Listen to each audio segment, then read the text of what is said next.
السلام علیکم ورحمۃ اللہ وبرکاتہ۔ ناظرین، آج ہم آپ کے لیے ایک نیا واقعہ لے کر حاضر ہوئے ہیں جو کہ بہت ہی خوبصورت واقعہ ہے۔ یہ واقعہ قربانی کی فضیلت و اہمیت حضرت عائشہ صدیقہ رضی اللہ عنہا سے روایت ہے کہ رسول اللہ صلی اللہ علیہ وسلم نے ارشاد فرمایا کہ ذی الحجہ کی 10ویں تاریخ یعنی عید الاضحیٰ کے دن فرزند آدم کا کوئی عمل اللہ کو قربانی سے زیادہ محبوب نہیں، اور قربانی کا جانور قیامت کے دن اپنے سینگوں اور بالوں اور کھروں کے ساتھ زندہ ہو کر آئے گا، اور قربانی کا خون زمین پر گرنے سے پہلے اللہ پاک کی رضا اور مقبولیت کے مقام پر پہنچ جاتا ہے۔ پس اے خدا کے بندو، دل کی پوری خوشی سے قربانی کیا کرو۔ ایک اور جگہ حضرت محمد صلی اللہ علیہ وسلم نے فرمایا کہ قربانی کے بدن پر جتنے بال ہوتے ہیں ہر بال کے بدلے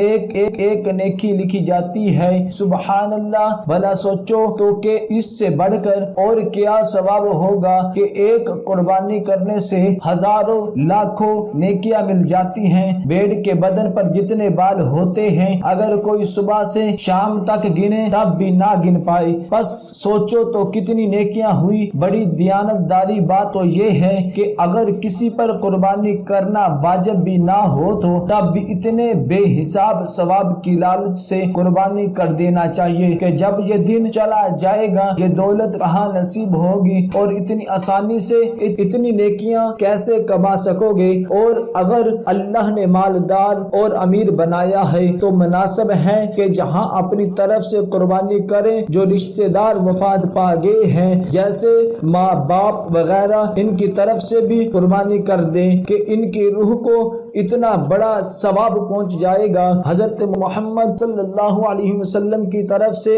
آپ کی ازواج کی طرف سے، اپنے پیر وغیرہ کی طرف سے کر دیں، اور نہیں تو کم سے کم اتنا ضرور کریں کہ اپنی طرف سے قربانی کریں، کیونکہ مالدار پر تو واجب ہے جس کے پاس مال و دولت سب کچھ موجود ہے اور قربانی کرنا واجب ہے، پھر بھی اس نے قربانی نہ کی، اس سے بڑھ کر بد نصیب اور محروم اور کون ہوگا؟ گناہ رہا سوالگ قربانی کا بڑا ثواب ہے، تو خوب خوشی سے اور خوب دل کھول کر قربانی کیا کریں۔ دعا ہے کہ اللہ تبارک و تعالی ہم سب کو ان کلمات پر عمل کرنے کی توفیق عطا فرمائے۔ آمین۔ صدق اللہ العظیم۔